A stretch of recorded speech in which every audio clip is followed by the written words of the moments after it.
I just want to say that it's a great delight and honor to be given this opportunity to present one of Chicago's best ideas. Tomorrow at the law school, not in this room but in room 5, Martha Nussbaum and I have co-organized a conference to focus on democracy and gender equality in the Muslim world. Now, much has been made in recent years of the desire and openness to democracy in the Muslim world, but we often hear at the same time that perhaps claims for Muslim self-determination will necessarily be at odds with notions or ideas of Western equality. So let me just set the record straight right now to let you know that the premise of our meeting tomorrow is that this precise view of a conflict between democracy and equality when it comes to the Muslim world is false. The world's Muslims, and this poll statistically represents 1 billion Muslims, recently concluded that, in fact, overwhelming majorities of Muslims embrace democracy and women's equality as well. So, according to this poll, 94% of the Muslim population in Egypt, 93% in Iran, and 90% in Indonesia favor a constitution that includes freedom of speech. On the issue of women's rights, 85% in Iran, 90% in Indonesia, Bangladesh, Turkey, and Lebanon, 77% in Pakistan, and even 61% in Saudi Arabia agreed that women should have rights equal to men. Indeed, the constitutions of countries from Afghanistan to Bangladesh to Indonesia, India, and Iraq all even include provisions recognizing sex equality. So I argue that what the Gallup poll shows is that in truth, the will of majorities in Muslim communities are in fact with us and not against us.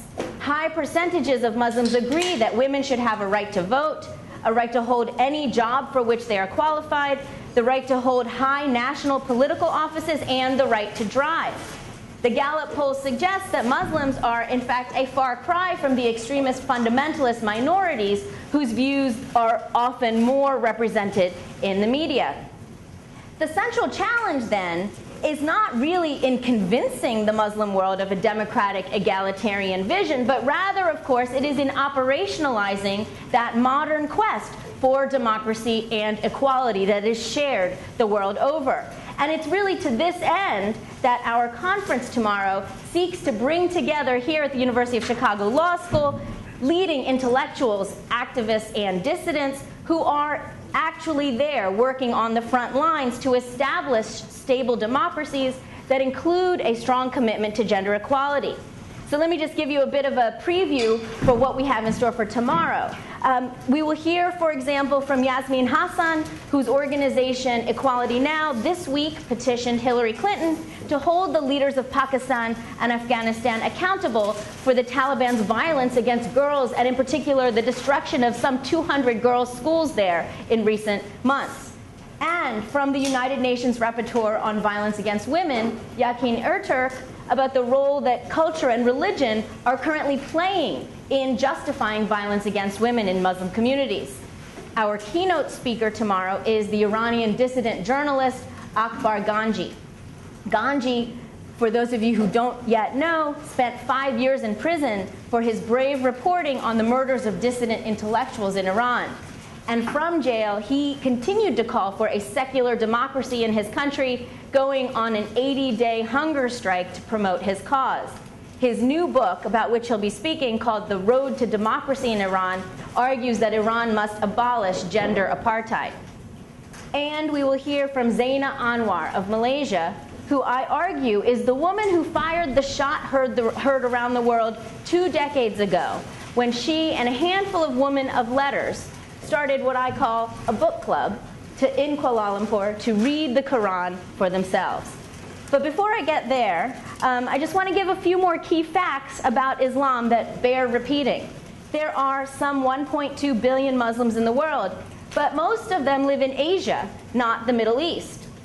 Today, for example, Indonesia has the world's largest Muslim majority population with 200 Muslims, and the next most populous Muslim majority states are Pakistan and Bangladesh, each with over 150 million Muslims. And there are almost just as many Muslims in India as there are in Pakistan, making India the largest Muslim minority state. And there are many Muslims, some 50 million Muslims in Europe. But despite this great heterogeneity, in fact, of the Muslim world with respect to nationalities, customs, diasporas, and religious traditions, since September 11, we have seen a persistent straitjacketing of the concept of Muslim. But I argue that this straitjacketing is taking place not just from fundamentalists. So this point was driven home to me earlier this February when I was in Kuala Lumpur for a meeting of nearly 300 self-identified Muslim women activists from around the globe. One 40-year-old activist from the UK named Shaista told me how growing up in Britain, she had actually always identified herself as Pakistani, the land where her parents were born. But it was September 11, she admits, that changed that. Suddenly, Britons of Pakistani, Bangladeshi, and Indian descent were all describing themselves as Muslims for the very first time. For women like Shaista, this was a completely new way of understanding herself and her identity. And indeed, she didn't really know how to be a Muslim. So what was the first thing that she did? Well, this housewife born in the UK of about 32 years old with 3 small children put on a veil for the first time in her life. Now, I'm going to come back to Shaista at the end of my remarks to share how and why she, in fact, eventually stopped wearing the veil, while nonetheless continuing to assert her Muslim identity. But let me begin at the beginning, which, as I've already argued, was when Zaina Anwar fired that shot heard around the world in Kuala Lumpur. So let's turn the clock back 20 years. The year is 1989, and a young doctoral student from the United States, an African-American Muslim named Amina Wadud, had just arrived to start teaching Islamic studies at the International Islamic University in Kuala Lumpur. It was Wadud's first teaching job. She had just, in fact, finished her dissertation elaborating a feminist hermeneutic of the Qur'an. Wadud's arrival to Kuala Lumpur, or KL, was serendipitous. A friend at the university put her in touch with a group of women activists in the city. And these were Kuala Lumpur's women of letters, mostly lawyers, journalists, and academics. By the time that Wadud met them, though, they had already been through and lost nearly a decade of legal battles over the rights of women in their country. The introduction of Islamic family law in Malaysia in particular was wreaking havoc on women's lives, and legal challenges they were finding were to no avail. As Zaina Anwar, a journalist at that time, recounts, quote, "As we went on, we felt that we cannot just deal with law. We wanted to know, does the religion really say that a woman is equal to half a man and all that stuff that we are hearing?" So we decided to read the Qur'an for ourselves. And so began what I call the book club, reading the Qur'an in Kuala Lumpur.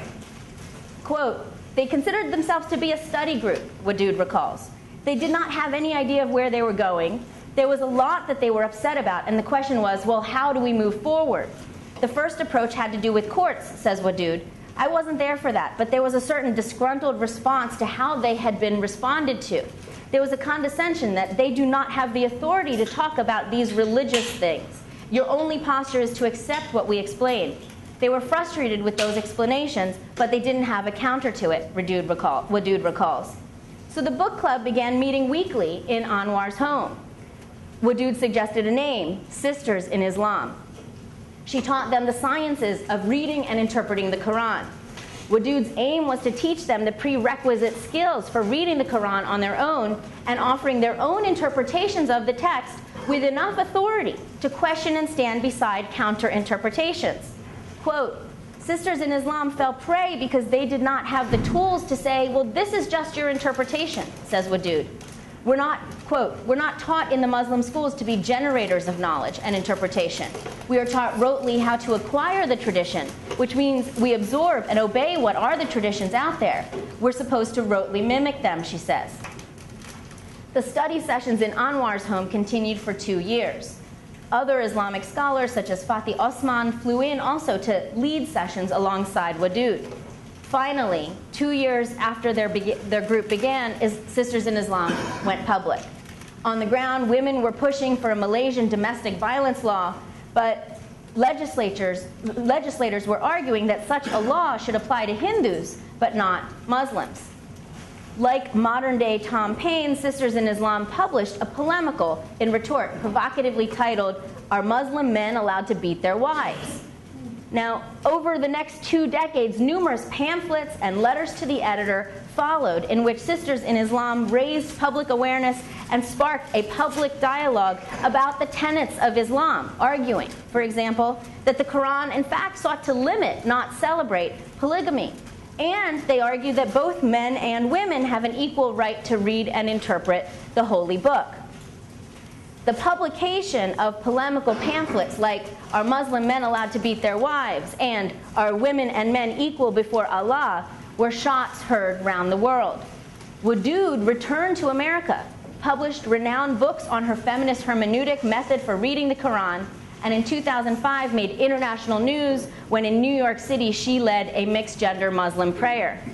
Sisters' arguments found their way into the campaigns of Moroccan family law reformers who in 1991 began their own campaign to challenge the discriminatory Islamic family law introduced upon that country's independence in the 1950s. Activists in Morocco embarked on a, quote, 1 million signatures campaign showing widespread dissatisfaction with the law.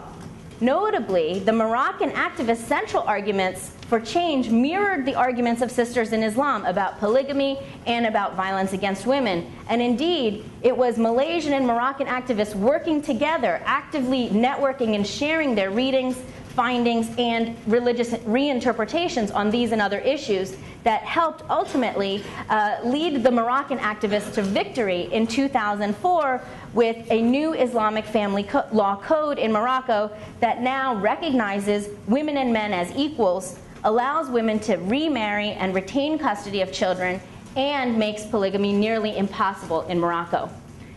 Now, this Moroccan strategy of a 1 million signatures campaign has inspired a similar 1 million signatures campaign in Iran, challenging gender apartheid there. Elsewhere, in Nigeria, lawyers and activists are also similarly networking there with Pakistani progressives to share, again, progressive religious interpretations and arguments on issues relating to criminal punishments for adultery justified in the name of Islam. Significantly, the women's networking and willingness to challenge and offer religious legal arguments of their own has met with 100% success in Nigeria. Through this strategy, women's groups in Nigeria have stopped every single action to stone women for on the grounds of adultery in that country. In Jordan and more than a dozen other Muslim countries, women have been participating since 1996 in grassroots workshops in which women are beginning to question men's authority as the sole interpreters of religion. And meanwhile, exactly 2 decades after the launch of her book club, Zaina Anwar gathered nearly 300 global reformers in Kuala Lumpur this February to launch what she calls a global movement to reform Muslim family law everywhere, from Bahrain to Indonesia to Malaysia. Now, one implication of this growing transnational network of women reforming Islam from within is this: reading the Quran in Kuala Lumpur may ultimately prove more radical than reading Lolita in Tehran. Now, the nearly 300 women gathered in KL last month came from 47 countries and included journalists, scholars, and also included grassroots community organizers. But like Sisters in Islam, what they all had in common is that they are all using feminist Islamic reformist arguments to counter discriminatory laws and practices back home. So the women from Afghanistan, Gambia, Indonesia, Iran, Morocco, Nigeria, Pakistan, and even Saudi Arabia, to name just a few of the countries represented there, gathered to learn and share the best arguments to use as ammunition against religious mullahs or conservatives who are arguing for the status quo in their home countries. Now, at the core, the women claim their right to read and interpret Islam for themselves. So as Zaina Anwar declared at the opening of their meeting, quote, "We are all experts here with the authority to think, to feel, to question what it means to be Muslim in the 21st century," unquote. And a particularly moving moment came when Isatou Toure, a reformer from Gambia who had had her genitals cut at the age of 11, consistent with the local tradition in her country, shared her shock upon first reading the Quran for herself as an adult and discovering that, quote, "there is no mention in the Quran of female cutting," unquote. Now, this revelation led Toure to found the Gambia Committee on Traditional Practices, She says that some 75% of girls in Gambia between birth and the age of 12 are subjected to female genital mutilation in the name of Islam. But her and other reformers' protests are beginning to penetrate, she says, because when they raise the fact that the Quran is in fact silent on this practice, religious leaders in the community have no reply. And in fact, they've stopped making religious arguments for this practice, she says.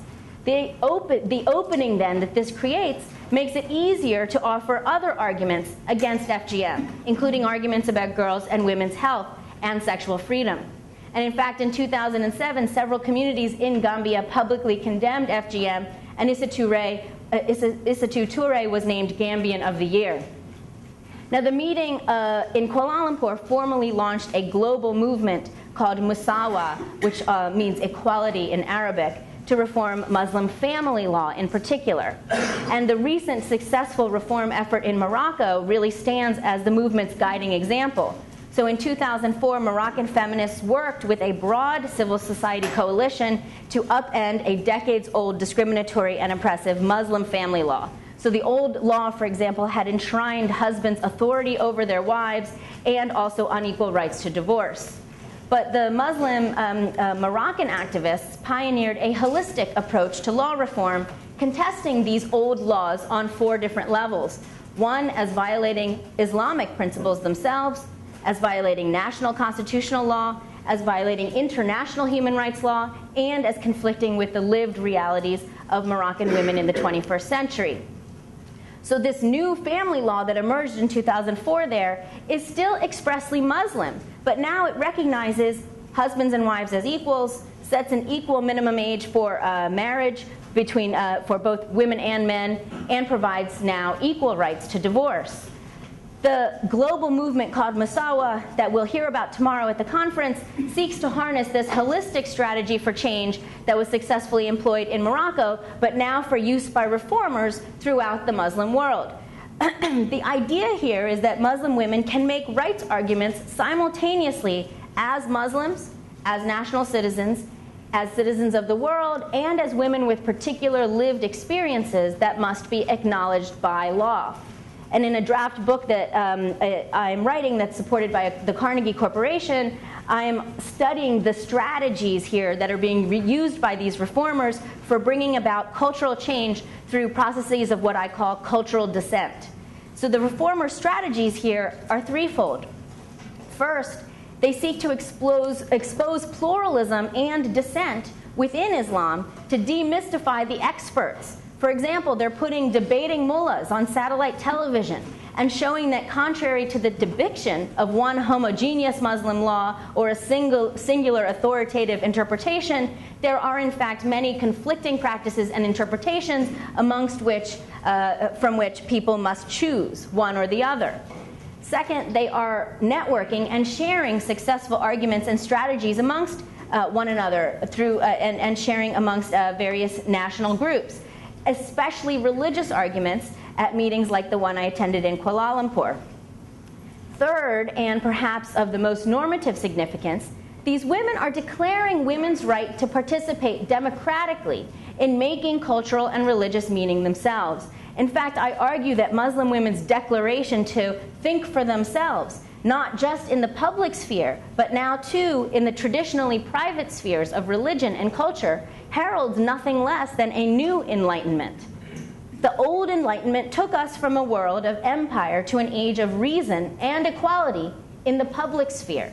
But it left the private spheres of culture and religion in the dark ages of imposition and unreason. In the Enlightenment worldview, freedom in the public sphere is freedom itself. As the historian Lynn Hunt describes, human rights came to be defined as, quote, rights guaranteed in the secular political world, unquote. But today, on the front lines of the women's movement in the Muslim world, we hear challenges to this view of freedom and of equality. Significantly, Muslim women's challenges don't reject Enlightenment values, but rather seek to take them even further. No longer content to just accept freedom in the public sphere and tyranny in the private, individuals in the modern world are increasingly demanding change within their religious communities in order to bring their faith in line with democratic norms and practices. So consider, for example, some of the exchange in a session at the February meeting in Kuala Lumpur concerning the authority of ordinary women to read and interpret the Quran. The session I attended was opened by an octogenarian who boldly asked the group, do we have rights to talk about our own religion? What do you think? Are non-experts able to study Islam on their own, or do we have to listen to the ulemas and believe in what they say without challenging them about our rights? One woman, Zaira, speaks up. She says, quote, the problem is that we have been silenced. We are Muslims, we read the Quran, we try to understand it ourselves. We don't have a bishop or clergy. We don't have that kind of hierarchy in Islam. We are not experts, but we do study the Quran and we try to point out the discrepancies. You've been told as a child that it is a God-given right to have 4 wives. But the Quran, when you read it, is so clear. Marry 2, 3, or 4. But if you cannot be just to all of them, marry only 1. Another woman chimes in, saying, quote, it's the duty of every man and woman to read and think about God's words. There's a verse saying we should not fall upon God's words without thinking, like an animal. It's our duty to think critically. Number 2, I think what we're all talking about here, what's important to me, is that women have a right to make themselves an expert. You have a right to scholarship. You can read and you can research and you can study. You can respond to the expert knowledge critically because you've made yourself an expert in the process of your lifetime, she says. The lone man in the group expresses his view that one must have religious training to read and interpret the Quran. And indeed, his challenge to the women's authority is familiar, one that all admit remains one of their greatest obstacles in debates at home. Some of the women report that their ideas are challenged because they do not wear the veil. But then other women who do veil, and even those that who have formally studied Islam, related in this session how their authority was also subject to the same challenge. And in fact, it was these shared revelations that emboldened the others to continue to question, speak, and debate. So let me return to Shaista, the British woman I mentioned at the start. She vehemently disagreed with the male antagonist on the question of authority. Quote, you were saying that we need to go to an expert, she says to the man in the group. Which expert? You could put 20 scholars in the room, pick an issue, and they would have 20 different opinions. This actually proves that it's not fact in the end, but because otherwise they would all agree. Secondly, you have to recognize that they are human and fallible. People have started to treat scholars almost like gods, but they are not infallible. I would totally, totally disagree with what you're saying, she adds. Now, Shaista advocates that women should go to people with knowledge and to many books and multiple interpretations of the Quran. But she implores women to ultimately reach their own conclusions. And indeed, it is precisely this that she did. Recall that I told you that after September 11th, she started to wear the veil for the very first time in her life. But it was a plumber working in her home who began asking her persistent questions about the veil. Why was she wearing it? Was it an Islamic imperative? And Shaista was disturbed that she couldn't answer these questions. And that began a long journey of self-education. She purchased and compared numerous English interpretations of the Quran and began reading works by religious scholars. Ultimately, she decided that she neither needed to nor wanted to wear the veil, and she took it off. She even thanked the plumber for setting her off on this spiritual and intellectual quest. And at the meeting in KL, she implored the other women to similarly seek out scholarship and the opinions of experts, but in the end, she says to the women, use your heart, ears, and mind. Reflect. Think for yourself. I say, this is what I read, this is what I heard, and this is what I decided. I can't say this is just what an expert told me to do, unquote. The claims of Muslim women reformers that I have been sharing with you here, and which I've been chronicling for more than a decade in my research, suggest that increasingly individuals on the ground are rejecting traditional ideas of religion and culture as off the rack or take it or leave it. That is, as traditions handed down by recognized authorities like mullahs or religious experts. And instead, what we're witnessing is the democratization of religion and culture themselves, where meaning increasingly comes from the people themselves. Now, notably, women's claims to religious authorities here, as you see, are not grounded solely in religious text or in custom. But here, too, we see something familiar from the first Enlightenment. As Lynn Hunt, the historian, reminds us, quote, most of those using the phrase in the 1770s and 1780s in France referred to as the rights of man, as if they were obvious and needed no justification or definition. They were, in other words, self-evident, unquote. The Declaration of Independence is simply an assertion of right. Where formerly declarations were only the domain of kings, now suddenly the people themselves were just declaring their rights. In an essay on Kant, Foucault notes that Kant did not locate the value of Enlightenment and the French Revolution in the insurgency itself, but rather in the much harder to pinpoint change in individuals' understandings of themselves and the world around them. Quote, Kant tells his readers that it is not among such great events that one should seek the rememorative, demonstrative, prognostic sign of progress, Foucault writes, but, quote, rather among events which are far less grandiose, far less readily noticeable, unquote. Now, my claim that we are seeing the new Enlightenment rests in part on the revolutionary idea that we are increasingly seeing women claiming the right to question, critique, debate, and ultimately interpret religion for themselves. In their own way, then, Wadud and Anwar are the Luther and Paine of our age. And in my book, I argue that cultural dissent is both an important normative right and a key strategy for actually achieving equality and freedom in the modern world. Yakin Erturk, the UN Rapporteur on Violence Against Women, delivered a keynote address at the meeting in KL in February, in which she similarly recognized the need for women to deconstruct culture and religion in order to fight violence against them. Women must, quote, constantly engage with our cultural and religious daily lives to demystify them, she says, creating a public discourse where we really unpack some of the taken-for-granted discourses that come back as oppressive practices on women, she said. Now, the historian Mark Lila calls the Enlightenment division of church and state the Great Separation.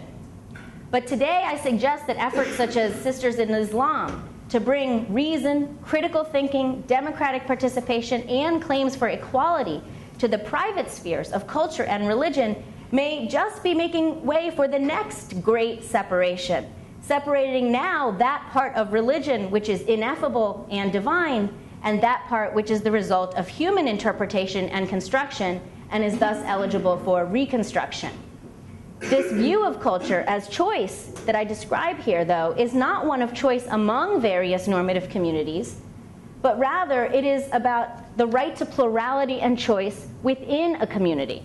That is, while women should, of course, always have a right to exit any normative community and choose another one if they should so desire, they should also have a right to stay within their communities and to reform them. As Jane Austen has written, quote, one does not love a place the less for having suffered in it, unquote. We flourish within our neighborhoods, associations, temples, and towns, not without them. And equality, too, must be operationalized, not just in the public sphere, but also within the context of the communities that we hold dear and which we call home. Now, just to conclude, I am not Panglossian about the prospect of consistent Islamic feminist victories everywhere, nor in the immediate future. There are well-resourced forces seeking to further oppressive interpretations of Islam, and indeed they're using violence as a principal method for doing so.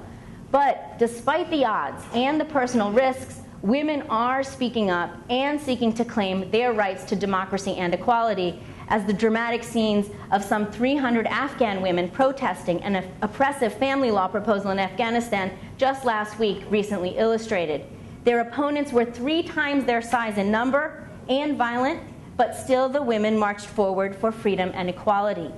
So I hope that I will see many of you at tomorrow's conference, and I would love to hear comments or questions. Thank you.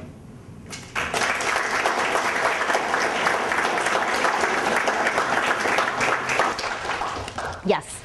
You mentioned that the feminist interpretation of the Qur'an. So can you just explain how is it different as a methodology of interpretation from the traditional interpretation? Yeah, I mean, I think what I'm really trying to emphasize, too, is the question of authority. Who has the authority to not just read, but to think critically and come up with, to challenge conventional interpretations, to engage in that practice?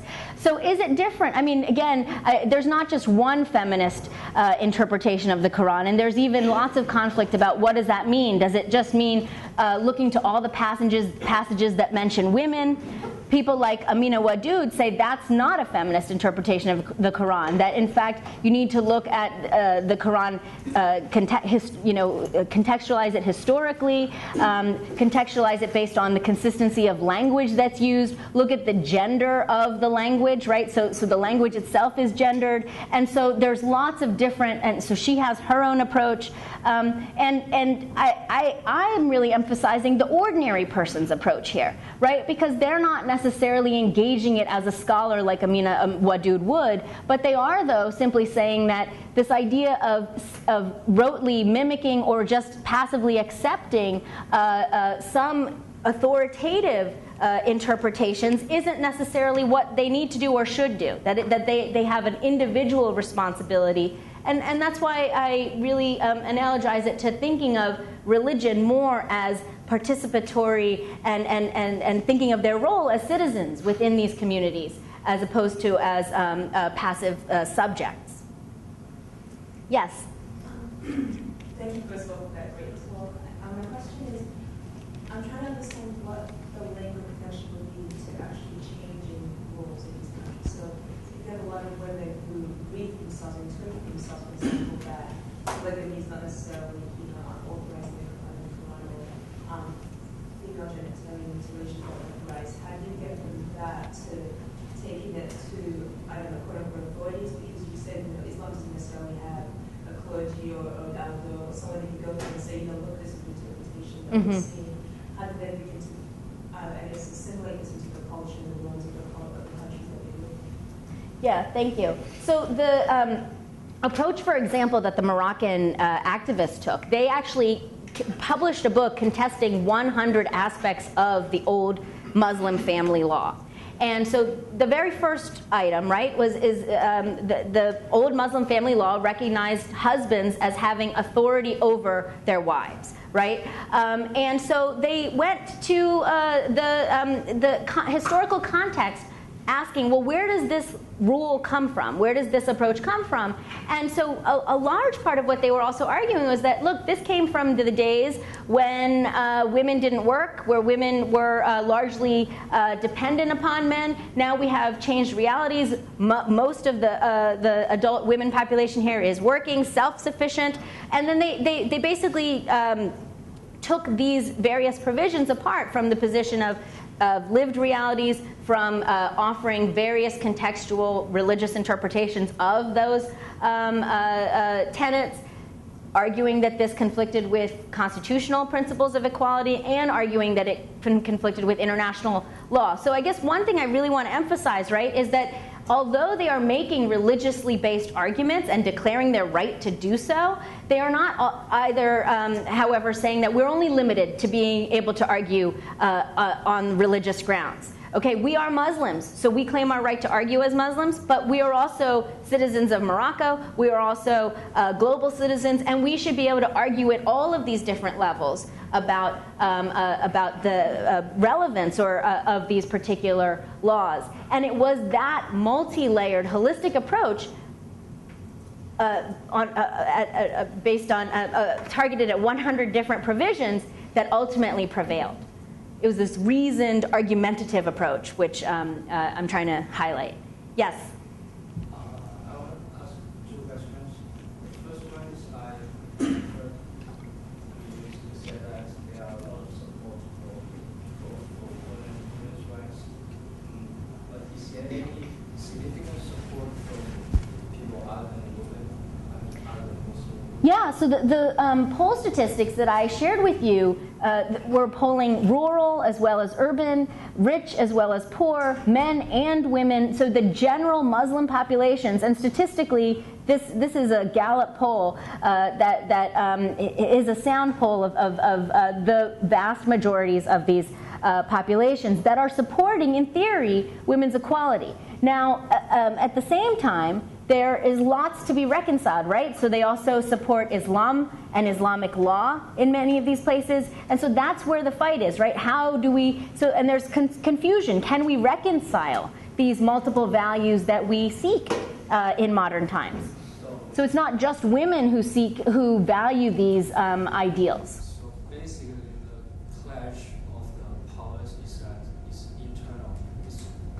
that a lot of men are supporting the equality of women. Yes, and in fact, in Morocco, for example, it was not just feminists alone.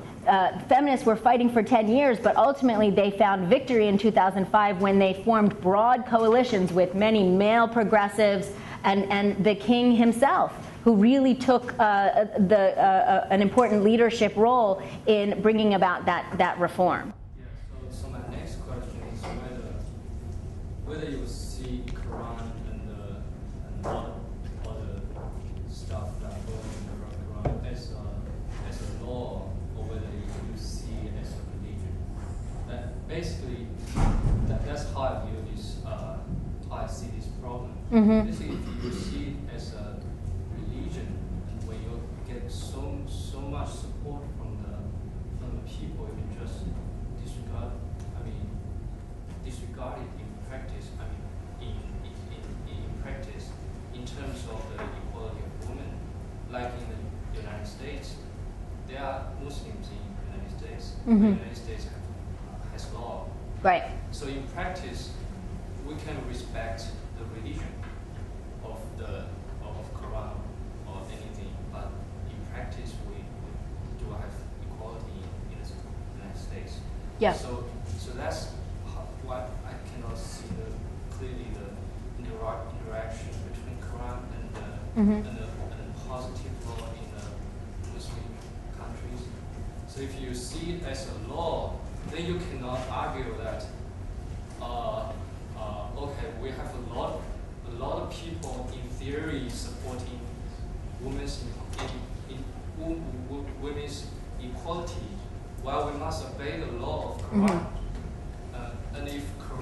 and you must follow the law. So let me answer your question in two ways. On the one hand, we have many situations, right? Well, we're talking about countries where the religion is the law, right? Or some form of Islamic law is being codified and then imposed on the populations. And so in the example of the women reading the Quran in Kuala Lumpur, what happened was religion, which was more regulated in the days that they were growing up to the private sphere, was suddenly becoming public and was infiltrating the public sphere. So this move to kind of make religion more public and debating about it, questioning it, participating in discourse about religion, it followed the movement of religion into the public sphere, right? So the women said, well, once now you made religion a public issue, we must be able to question it. We must be able to critique it. And so part of that move comes from there. But I also want to emphasize that this is, again, a broad coalition. Some, almost 50 countries were represented, for example, at the meeting in Kuala Lumpur. And many of these women are also dealing with confronting religion that acts as law in our lives, even if it's not formal law. So formal law might recognize women's right to education and to work, but if private, localized cultural customs or religious approaches make those rights difficult to actually realize and practice, then these women are saying, then we need to actually question and critique this religious code or law that is in fact governing our lives. Even if it's not publicly governing our lives, it is inhibiting women's capacity to realize their rights. So you're right that we have to, when we talk about particular examples, we need to ask, well, where is religion formal law or informal code? But in either case, the women are saying that just calling something religious can no longer be a conversation stopper, right? It can no longer be the end of the story, that we still, no matter what, need to be able to question and critique and debate that. And rationalize it or reconcile it with multiple modern needs and values. Any questions on this side? Hey, Karen. I want to build off the question over here before. It sounds like, and this is my question, I guess, that in Morocco and elsewhere, what's being offered is political rights, essentially, which coincide with religious understandings. And so, I guess, authority of husband over wife, things like that, which are fundamentally political rights, but coincide with the religious laws as they're being imposed. Mm-hmm. Is the mechanism by which those political rights persuasion? Because it sounds like it's sort of maybe a groundswell of cultural reform, and you're saying there's this new set of arguments, or even a new set of types of arguments. Is there anything else going on? I mean, are there new coalitions being built? Are there new sort of economic incentives being put into place? Yeah, so partly I'm hearing you're saying, is this just the new strategy for achieving what we think of as traditional civil and political rights, right? In terms of we're seeing more working through religious arguments, but ultimately, is it because that's the only way to attain these other rights? Is that what you're saying? Yeah, I guess I'm thinking from the perspective of those who actually have the dominant political power, to the extent that they're effectively sort of allowing or granting those rights, what is leading to that change? Okay. So what is convincing them? And I think that this is why the example of Isatou Touré in Gambia is actually a really important and powerful example, because for many people still in the 21st century, calling something Islamic, calling the tradition or the law Muslim is a conversation starter. It is the end of the story, right? And it is not something that we would then challenge, because there's a presumption that religion is static, homogeneous, determined from above, okay, from the traditions and from accepted authorities. And so that, it was in opening that space up, that concept of religious authority up, that even powerful people, right, had to then have answers then. They have to have a new justification for continuing to apply old principles, right, and old laws. And and then this is now publicly debated. It's debated in the newspapers. It's debated on television. It's debated on YouTube, right? So partly it's just, for some people, it's just eye-opening to say, we don't actually have to just do it this way. We have a choice. And for others, it exposes their lack of authority, right? So there's an exposure issue. There's an enlightened openness to receiving other possibilities issue. So there's a lot of that going on. And I think that what's important to recognize is this process of reason and debate then forcing people to justify beyond just it's because the leaders tell us so, or because that's what Islam says. So it's almost like they needed to find new ways to justify. Yeah, to have legitimacy in their interpretation. Absolutely. So the authority is traditional authority is challenged, but so too are the grounds of legitimating these laws, right? In the back in the orange shirt. So it seems that even in the U.S., to some degree, there's a disconnect between marriage and family laws and actual outcomes. You mentioned successes in Morocco and Nigeria in particular in reforming the law to some degree. How much has that translated to changes in actual outcomes? Is there any good statistical information about how family life in Morocco has changed as a whole, or maybe in Nigeria it's even more relevant because the rule of law seems to be a little looser there? Right. So, I mean, obviously, women can have equal rights to custody, and like down the line, the marriage age of women is now brought up to be equal to men at 18, as opposed to the marriage age at 15 for girls and 18 for men. So immediately, those kinds of rules will have an immediate effect on the society. But the other thing that's happening, the first answer to your question, though, is that I have not been able to find really good evaluations since 2004 of effects on the ground yet. But the other answer, though, too, is that the authorities in Morocco have actually actively now instituted a program for educating women who will go out in the communities throughout Morocco and be the adjudicators of these family disputes.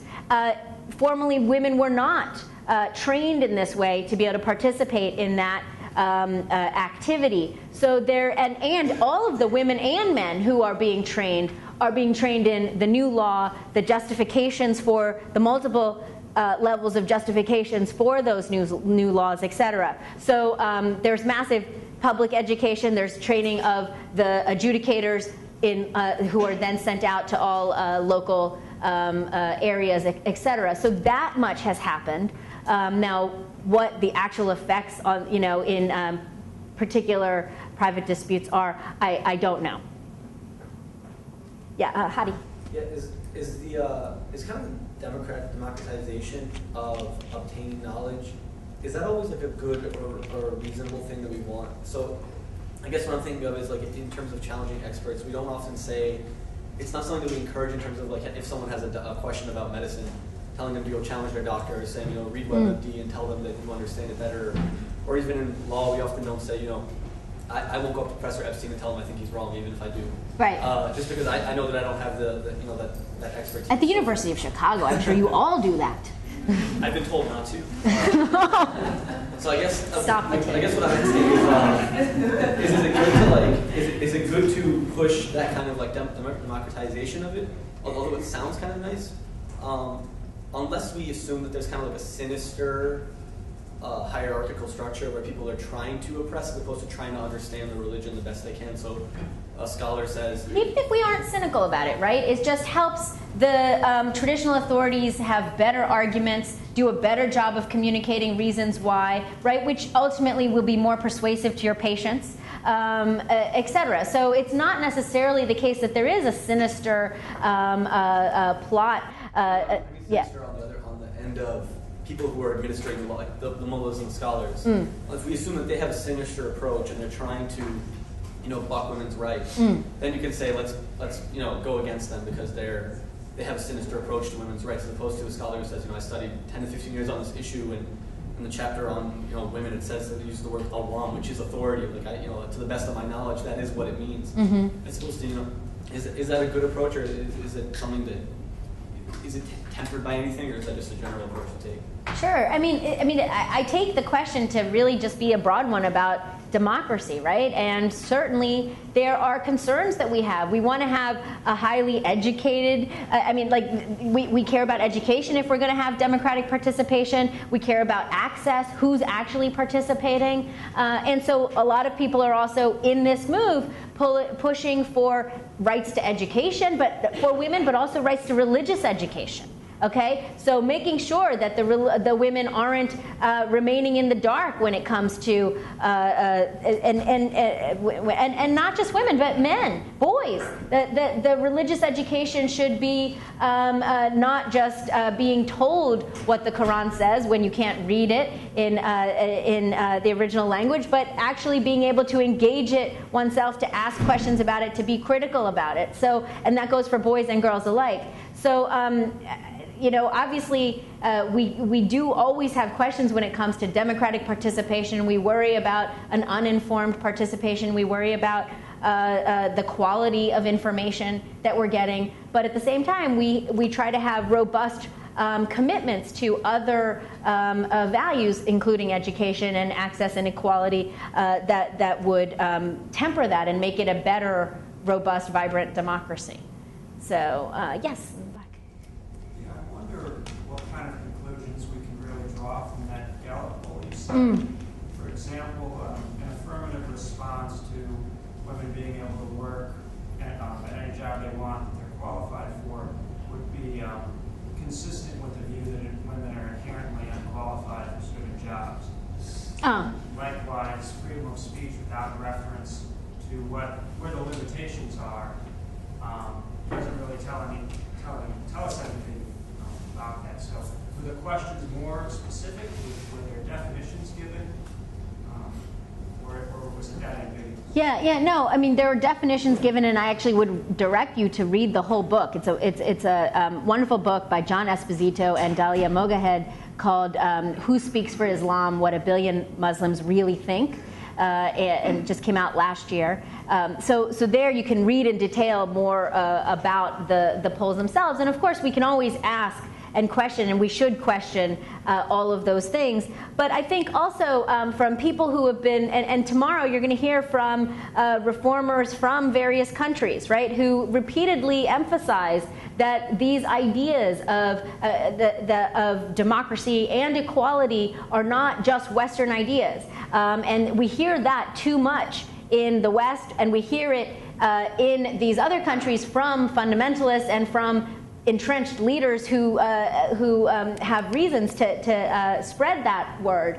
But in fact, again and again, you also hear the opposite from the grassroots organizers. And I have myself sat in on sessions in grassroots communities with young women in their 20s from rural villages, as well as Palestinian refugee camps, where they are talking about, for the first time in any kind of formal setting, ideas about international women's human rights, but also ideas about confronting for the first time conflicting interpretations of the Qur'an or other religious texts and authorities about issues like veiling, reproductive freedom, domestic violence, and many of them, are, even though they're hearing these things for the first time, are very actively engaged and using language about freedom and democracy and equality. So I think just you can also, I mean, for me, the Gallup poll,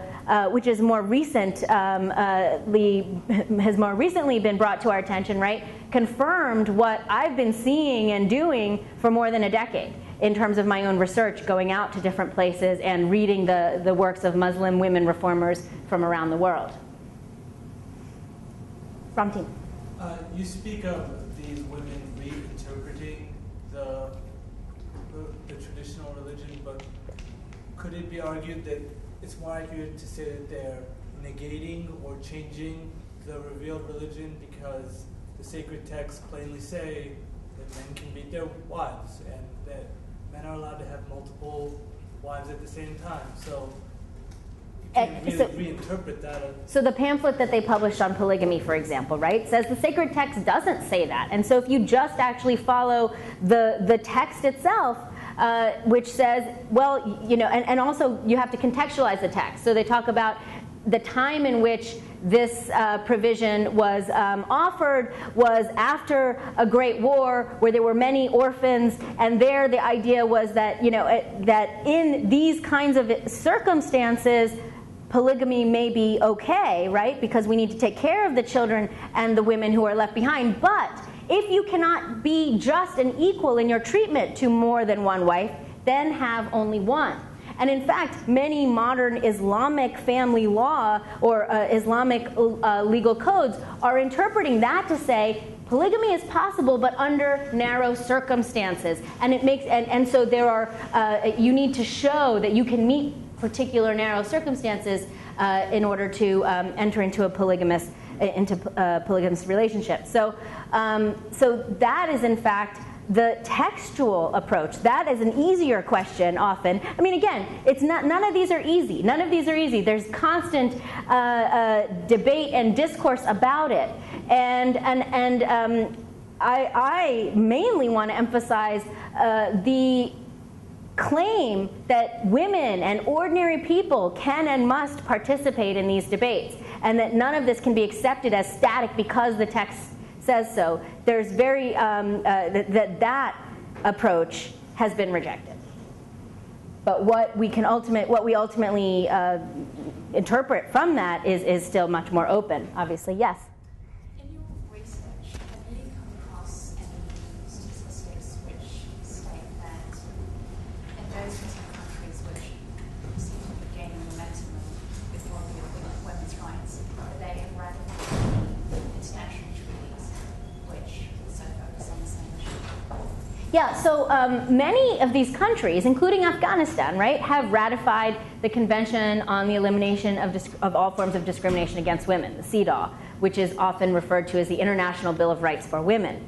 However, many countries, not Afghanistan, I don't think, because I think Afghanistan actually ratified without reservations, but many Muslim majority countries ratified with reservations, and specifically they ratify saying that we will abide by CEDAW except where we determine that it conflicts with local custom or religion. Okay, and so this has become a big point of contestation. Many of the women reformers in Morocco, for example, after achieving victory in 2004, they embarked on a campaign called No Reservations. And what they really are pushing is to open the fact that there's lots of debate about whether or not there really is a conflict with Islam when it comes to the provisions of CEDAW. And they want to open that up to debate and discussion, because otherwise they're saying that, look, then the CEDAW is simply acquiescing to one particular interpretation of Islam, but not to multiple possibilities. And so that is like the new, very hotly contested space for reform and debate now in terms of looking at the CEDAW reservation issue. Other questions? Well, I want to get people who didn't get to ask anything yet, if there is anybody. Sure, go ahead. I want to ask something about the great debate about the door was closed and the door was... The ijtihad, the closing of the doors. What's the current status of that debate? Right. So I guess thank you for the question. It's really important to note that these ideas of critique, debate, engagement are not just Western ideas being imported into Islamic communities or these particular countries or religious communities, but within Islamic law itself. There is a vibrant tradition called ijtihad of individual legal reasoning. Right, and so the traditional approach was to actually think about the law in this more argumentative, debating, in a way where laws needed to be justified by reason and critique. Now, there are many scholars who have studied the history here and what has happened, and this is, and so you'll hear tomorrow at the conference some of our reformers who are seeking to revive that tradition, right? To revive that tradition and at least want to expose that this tradition has always existed, right? And to ask what happened to it over the centuries. At the same time, though, I think that many of these reformers are not just saying what we're doing here is classic ijtihad, okay? But it's a modern form of democratic participation when religion enters the public sphere. So they don't always engage in the language of ijtihad, and partly it's also strategic because there's lots of scholarly debate about that, and they don't necessarily want to get bogged down in it. And other times they say, well, this is consistent with that tradition, but not necessarily just animated by that. Thank you all so much.